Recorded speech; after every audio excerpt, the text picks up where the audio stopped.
말단 병사의 전설 제55장 비록 지금 말라연방은 외부의 강적이 호시탐탐 노리는 가운데 내부에선 반역과 분열, 해적의 날뛰는 혼란기를 겪고 있지만 관광의 수도라 불리는 말란성은 여전히 예전처럼 여행객들에게 그 매력을 유감없이 뽐내고 있었다. 이 별에는 은하계의 유수 기업들이 입점한 분점들이 즐비했다. 연방 전역에서 물품이 가장 다양하게 모여있다는 대형 쇼핑몰들, 우주 각지의 독특한 먹거리를 한데 모은 미식센터, 그리고 연방 최대 규모를 자랑하는 놀이공원까지. 그 외에도 인공시설만이 아닌 천혜의 자연경관도 말란성의 자랑이었다. 듣자 하니 이곳의 자연 풍광은 우주에서 가장 아름답다고 평가받는다나. 이런 이유로 말란성은 말라연방 국민들만의 관광지가 아니라 전 우주의 관광 명소였다.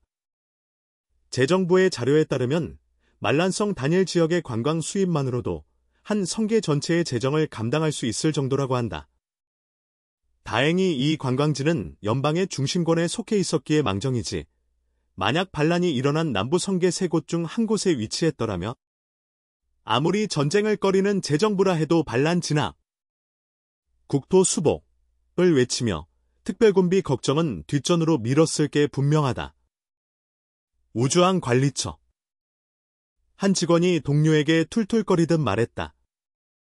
진짜 죽겠네. 지금이 말란성에서 제일 좋은 계절이라 관광객 늘어나는 건 당연하다지만 오늘은 무슨 날이야? 갑자기 사람들이 우르르 몰려와서 발 디딜 틈도 없어. 그러자 동료가 피식 웃으며 대꾸했다. 너 아직도 몰랐냐? 그 사람들 관광하러 온 게 아니야. 걔네들 옷기대 단 배지 못 봤어. 전부 똑같잖아. 첫 번째 직원은 멍하니 있다가 중얼거렸다. 관광이 아니면 뭐 하러 온 거야? 설마 우주선표가 공짜야? 그러면서 모니터를 조작해 방문객들의 옷깃 배지를 확대해 보기 시작했다. 어이, 너 진짜 맞췄다니까. 걔네 표, 진짜 공짜야. 동료가 피식 웃으며 말했다. 첫 번째 직원은 굳이 이유를 묻지 않았다. 이미 배지를 통해 어디 소속인지 확인했기 때문이었다. 전부 다 우주항공그룹이잖아. 하긴, 큰 기업은 다르지. 직원들이 공짜로 우주선 타고 심지어 관광도 회사비로 하지. 하지만 동료는 다시 한마디 던졌다. 그러니까 내가 관광 아니라고 했잖아. 그제야 첫 번째 직원은 약간 놀라며 되물었다.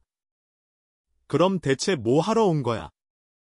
동료는 바로 대답하지 않고 입꼬리를 올리며 살짝 말을 돌렸다.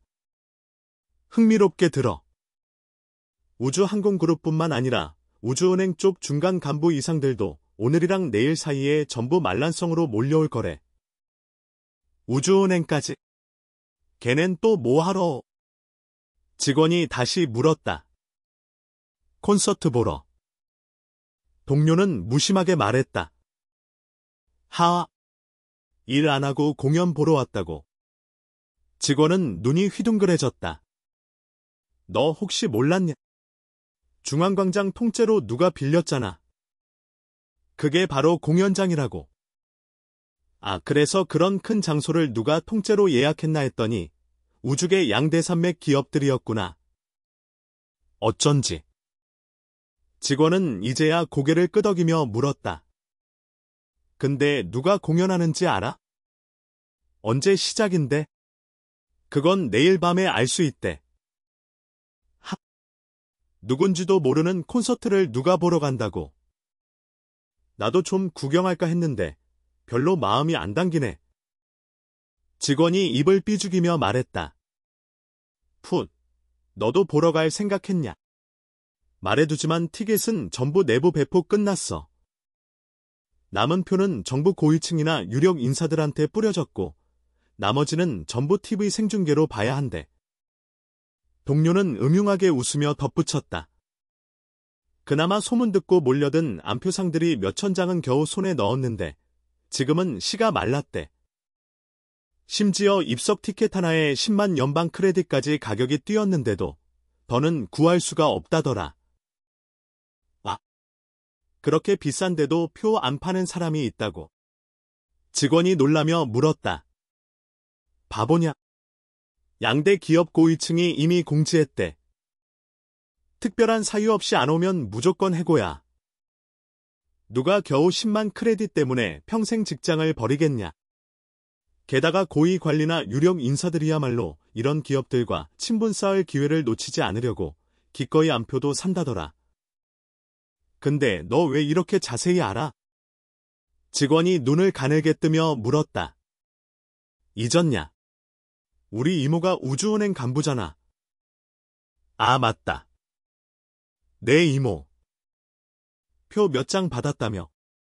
셋 이모, 외삼촌, 그리고 사촌동생까지 딱 맞게 나눠 가질 생각이었대.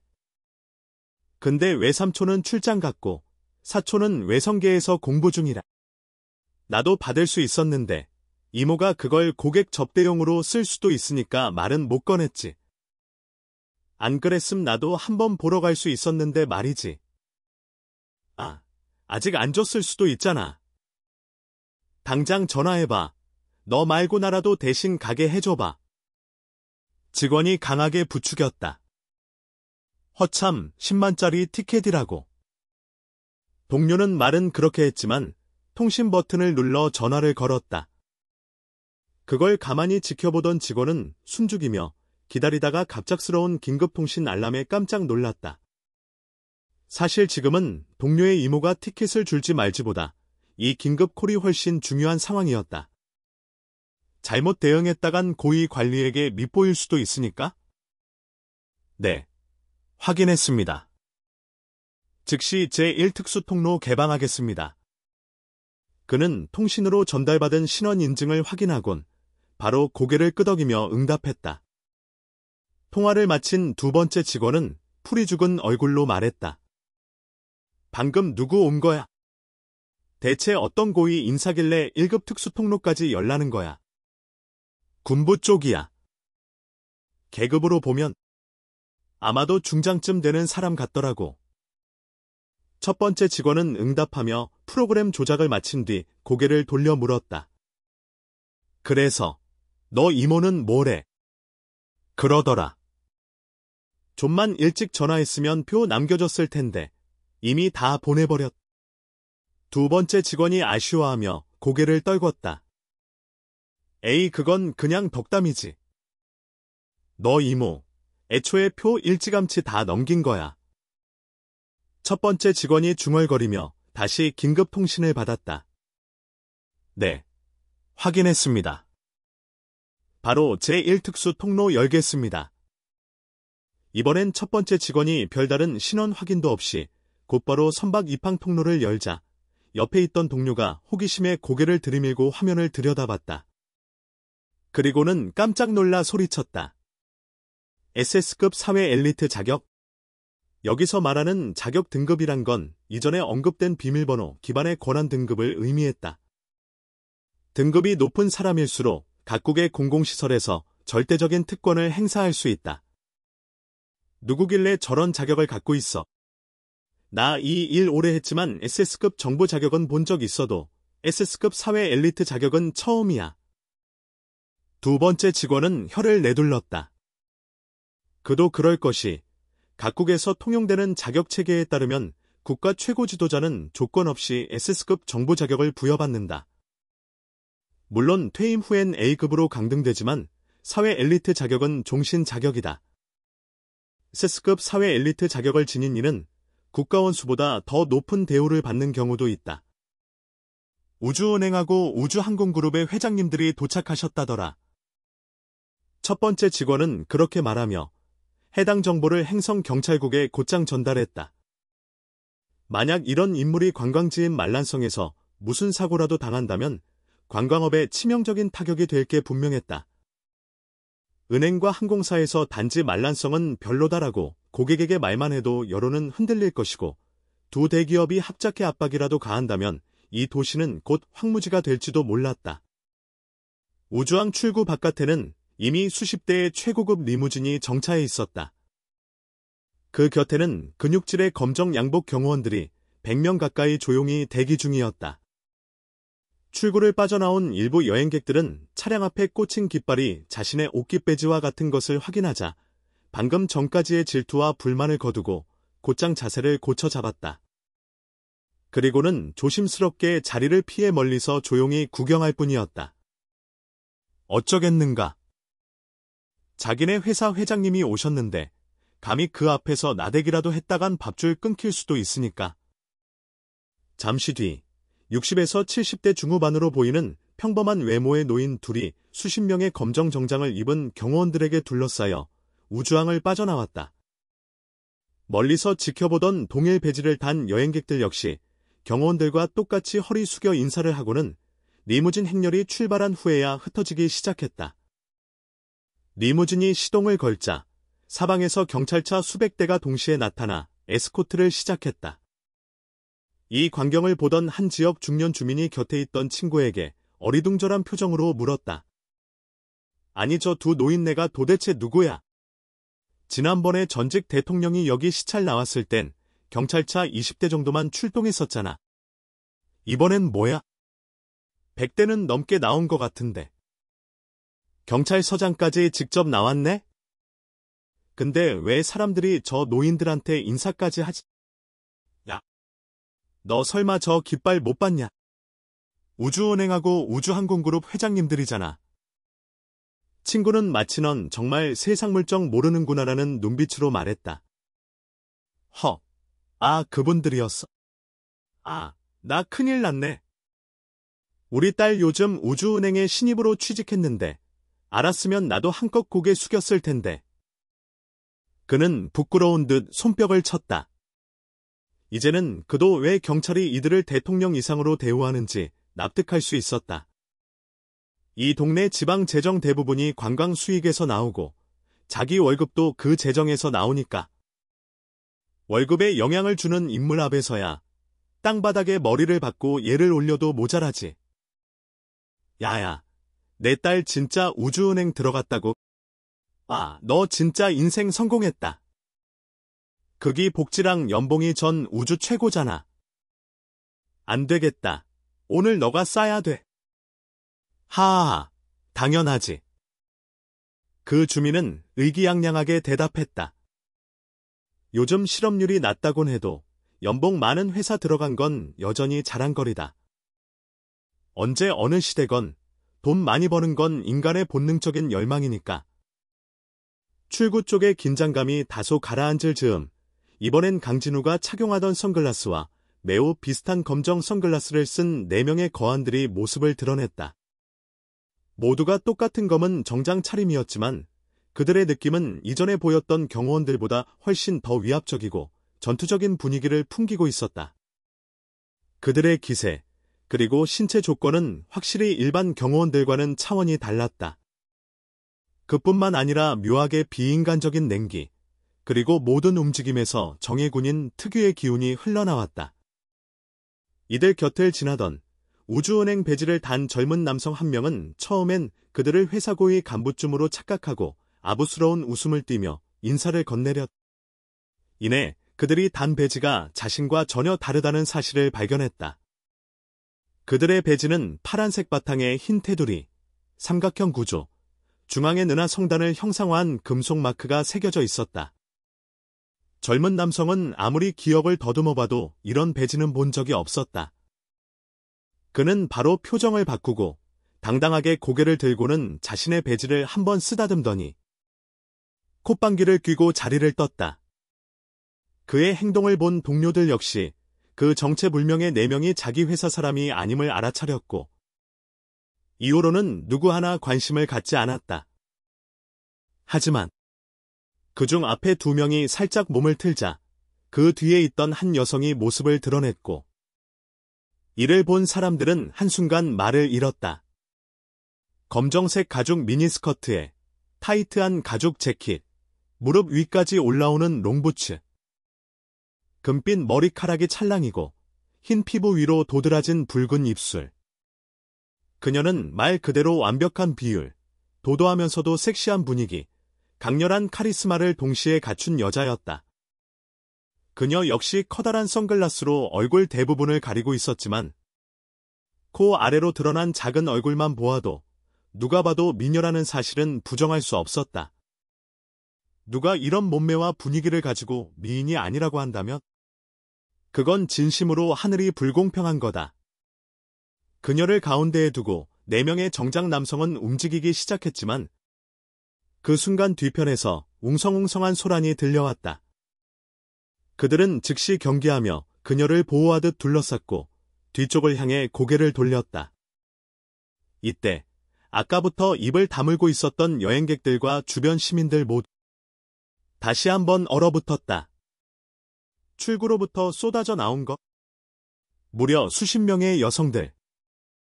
그들은 하나같이 화려하고 개성적인 의상을 입고 있었고 놀랍게도 단 한 명도 같은 옷을 입은 사람이 없었다.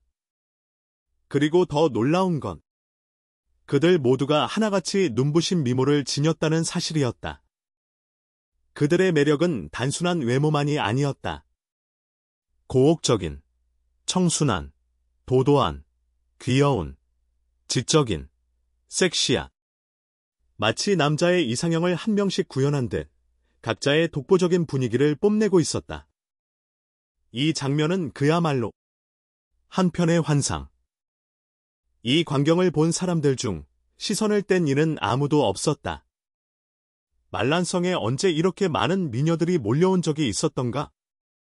과거 최대 규모의 국제 패션쇼가 열렸을 때조차 이 정도로 눈이 휘둥그레질 만큼의 절세 미녀들은 보지 못했던 사람들조차 입을 다물지 못했다. 그런데 더 놀라운 것. 이 수백 명의 각기 다른 매력을 가진 여성들이 한 남자를 중심으로 모여 있었다는 것이었다. 그 남자 역시 앞서검은 정장을 입은 5명과 똑같은 특수 선글라스를 착용하고 있었고 드러난 코와 턱만 봐도 상당히 준수한 외모임을 짐작할 수 있었지만 사람들의 별표 첫인상은 한마디로 촌스럽다 별표였다. 머리는 마치 새 둥지처럼 헝클어진 검은 머리. 상의는 펄럭이는 흰색 셔츠였는데 그것도 바지 안에 넣지 않은 채 헐렁하게 풀어놓고 소매는 몇 번이나 걷어 팔꿈치까지 걷어 올린 상태. 바지는 브랜드조차 알 수 없는 검정색 캐주얼 팬츠. 그리고 결정적으로 양손을 건달처럼 허리띠에 끼우고 유유히 주변을 둘러보며 자기 만족에 빠진 듯한 태도였다. 그렇게 수많은 미녀들 사이에서 느긋하게 어슬렁거리고 있었다. 그를 바라보던 금발의 여인은 깜짝 놀란 듯 입을 벌리고는 몸을 살짝 움직이며 당장이라도 다가갈 듯 보였다. 그러나 그녀의 곁에 있던 검은 정장 남자가 무언가 말을 건네자 그녀는 움찔하더니 고개를 획 돌려버렸다. 표정에는 명확한 분노가 어렸다. 그 남자의 말은 이랬다. 아가씨, 저 사람이 강진우 씨 맞습니까? 보아하니 인간. 아니, 여자들에게 엄청난 인기를 끌고 계신 것 같은데요? 별과의 연결을 끊은 이후 더는 강진우의 상태를 실시간으로 확인할 수 없게 된 제로스타는 지금 자신의 감정을 도무지 설명할 수 없었다. 강진우가 자신의 공연을 보러 오지 못할 것 같다고 아쉬워했는데 막상 강진우가 이곳에 나타났을 땐 기뻐야 할 텐데 이상하게도 속이 쓰리고 불쾌한 감정이 올라온다. 그렇다. 그가 다른 여자들과 웃으며 이야기하는 걸 보니 속이 뒤틀리는 느낌. 설마 이게 질투라는 건가? 제로스타는 과거 수많은 인간의 감정을 수집하고 분석했기에 자신이 지금 어떤 감정 상태인지 정확히 알고 있었다. 예전에 강진우와 함께할 때도 자신이 그에게 특별한 감정을 느끼고 있다는 걸 인식했었다. 하지만 그땐 감정의 개념만 있는 사고체였기에 소설 속 표현처럼 진짜로 느낄 순 없었다. 그런데 지금은 다르다. 육체를 가진 이후 강진우를 떠올릴 때마다 미묘한 감정이 피어올랐고 그게 그리움과 가슴 떨림이라는 것도 알았다. 그래서 지금 이 순간 처음 경험하는 이 질투라는 감정에 놀라고 있었고 이로써 인간 감정의 또 하나를 체험했다는 사실에 이성적으로는 기뻐야 했지만 마음은 전혀 기쁘지 않았다. 한편 처음으로 바깥 세상에 나온 이 수백 명의 여성들은 완전히 매료된 눈빛으로 사방을 둘러보았다. 그들은 서로 가리키며 풍경에 대해 묻고 이야기하느라 바빴고 오히려 사람들에겐 별다른 관심을 보이지 않았다. 그래서 제로스타와 그녀를 둘러싼 4명의 강한 기운을 가진 이들을 스쳐 지나가면서도 그저 무심하게 한번 흘낏 보고 말 뿐이었다. 한편 강진호는 특수 선글라스에 표시된 정보들을 보며 주변에 따라온 부하들에게 말란성의 명소들을 열정적으로 설명하고 있었다. 그리고 속으로는 혼자만의 자랑에 한껏 도취되어 있었다. 후훗 이 선글라스로 여기에 있는 패션 매장들에 미리 옷 주문해둔 건 신의 한 수였지. 아니었으면 이 수백 명이 죄다 군복 입고 나타났을 텐데 그럼 난리 났겠지. 진짜 이 선글라스 하나로 편하게 다 해결되네. 잘 샀어. 아주 잘 샀어. 그때 옆에 있던 짧은 금발의 중이가 어색한 듯 치마 자락을 만지작거리며 주변을 둘러보았다. 주변의 다른 여성 부하 4명도 마찬가지로 옷이 낯설어 불편한 표정이었다. 군복에 익숙해진 이들은 어느새 여성스러움을 잊은 듯했다. 그녀는 강진우의 뒷모습을 바라보며 고소, 쓴웃음을 지었다. 사실 원래는 우주선 안에서 기다릴 계획이었다. 그런데 강진우가 이렇게 말했다. 어차피 우리 작전 같이 할 거잖아요. 다 같이 놀러 가요. 그리고는 아주 아무렇지도 않게 그녀들의 신체 사이즈를 물은 후 부하들에게 강제로 옷을 갈아입히게 했던 것이다. 그녀는 알고 있었다. 강진우가 누구인지, 그리고 일주일 후에 어떤 위험을 마주하게 될지도. 하지만 몰랐던 건 강진우가 이렇게 돈을 펑펑 쓰는 부자였다는 사실이다. 지금 그녀들이 입은 이 옷들, 유명 디자이너 브랜드의 단 하나뿐인 수제 의상들이었다. 최소 수만 연방 크레딧짜리 의상 수백 벌을 강진우는 군인 전용 카드로 그대로 긁어냈던 것이다. 진심으로 이 남자, 돈을 물 쓰듯 쓰는 스타일이었다. 그리고 그 순간 멀리서 들려오는 익숙한 시원한 웃음소리. 그 소리를 듣는 순간 제로스타의 가슴이 심하게 요동치기 시작했다. 왜 이래? 심장이 너무 빨리 뛰어. 이러다 진짜 터질 것 같은데. 강진우가 점점 가까워져 오자 제로스타는 자신의 심장이 한순간 멈춘 듯한 착각을 느꼈고 그가 자신의 시야에서 지나가고 나서야 다시 뛰기 시작했다. 하지만 곧 그가 자신을 못 알아봤다는 사실에 서운하고 안타까운 감정이 밀려왔다. 어떻게 된 거지? 왜 강진우만 보면 이렇게 감정이 폭주하는 거야? 그녀는 그저 멍하니 강진우의 뒷모습만을 바라보며 복잡한 생각에 빠져 있었다. 그 모습을 지켜보던 검은 정장 남자 한 명이 조심스럽게 입을 열었다. 아가씨, 강진우님, 인사 안 하실 건가요? 그는 제로스타가 아무런 반응도 하지 않는 것을 이상하게 여긴 모양이었다. 불쑥 정신을 차린 제로스타는 살짝 고개를 끄덕이며 말했다. 맞아요.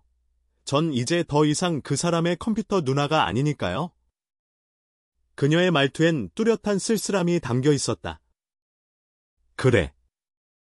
이제 나는 강진우에게 낯선 사람일 뿐이야. 예전의 컴퓨터 누나는 더 이상 존재하지 않는다. 그렇게 생각하자 제로스타의 가슴 속에서 이유를 알 수 없는 아픔이 밀려올 뿐이었다. 순간 제로스타의 몸이 살짝 떨렸다. 새로운 감정이 또 찾아왔다는 걸 알아챘기 때문이었다. 그녀는 지금까지 자신이 알고 있는 감정과 직접 겪어본 감정들을 정리하더니 문득 아주 위험한 결심을 해버렸다. 강진우를 사랑에 빠지게 만든 다음 내가 그를 차버릴까? 혹은 그가 날 차도록 유도할까?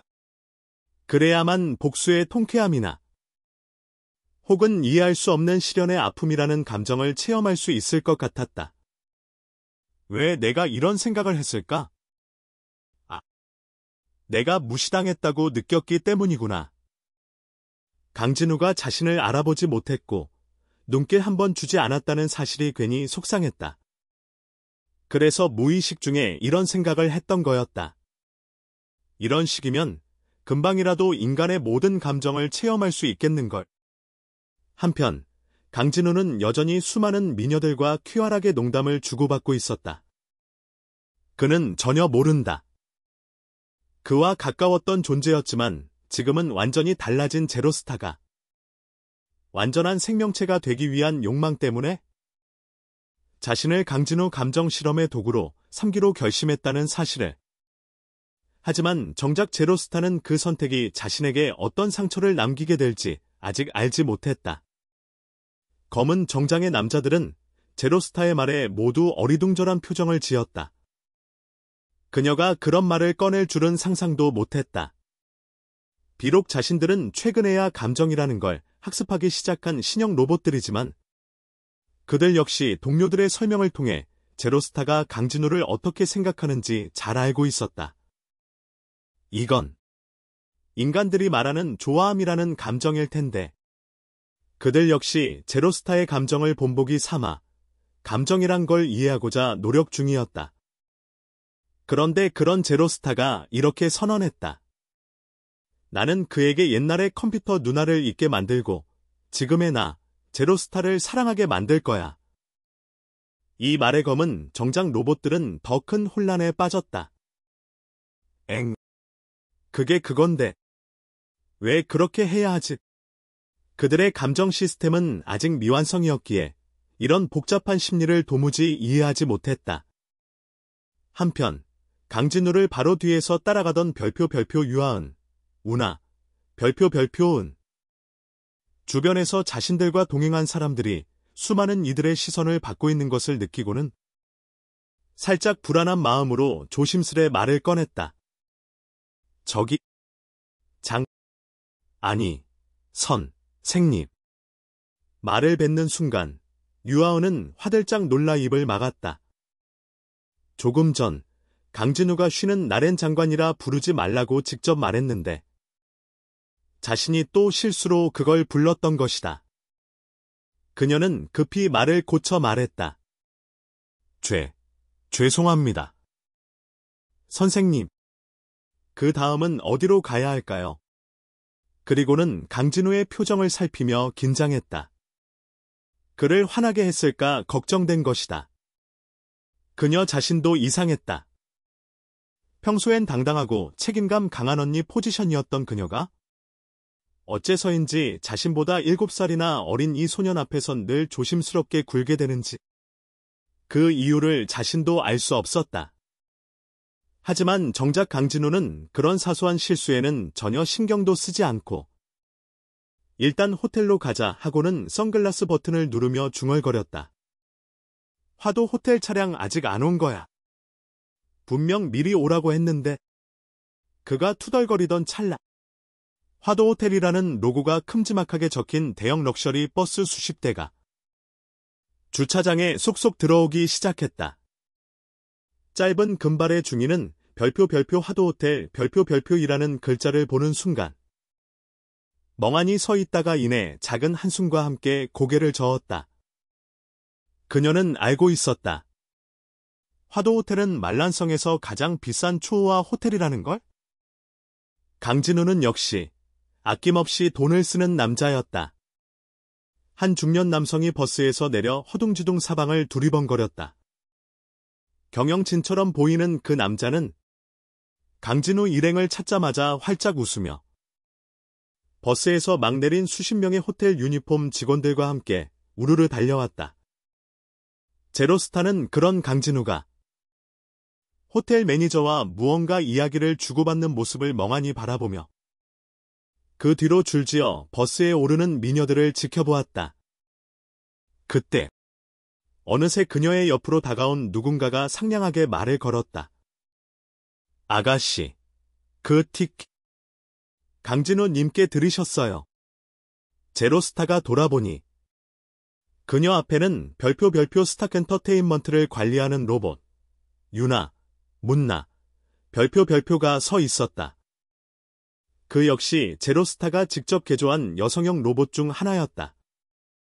물론 그때 개조된 로봇들은 전부 환상적인 미모를 가진 여신급 외모를 자랑했기에 강진우 부하들 때문에 이미 입이 떡 벌어져 있던 관광객들은 이 유나가 등장하자마자 아예 눈알이 쑥 튀어나올 듯한 반응을 보였다. 제로스타는 고개를 저으며 말했다. 아니요. 굳이 강진우 씨에게 억지로 오라고 할 필요는 없어요. 진짜 보고 싶다면 자기가 직접 표를 구해서 오겠죠. 그 말에 옆에 있던 유나는 설정된 감정 알고리즘에 따라 이마를 가볍게 두드리며 한숨을 쉬었다. 아가씨, 혹시 모르셨나요? 그 공연 티켓 전부 기업 내부 배포용이에요. 강진우 씨가 아무리 보고 싶어도 표 구할 루트 자체가 없어요. 설령 구하더라도 한 장에 수십만 크레딧은 할 텐데 아무리 그분이라도 기겁하고 포기하실 거려. 유나의 설명에 제로스타는 순간 짜증이 치밀었다. 원래는 강진우에게 표를 따로 보내줄까 생각했지만 더 많은 감정을 체험하겠다는 명분으로 스스로를 억누르며 차갑게 말해버렸다. 신경 쓰지 마. 그리고는 아무 말 없이 유나가 데려온 고급 리무진에 올라타 버렸다. 유나는 당황한 채 한참이나 멍하니 서 있었고 결국 천천히 4명의 검은 정장 남자들을 돌아보았다.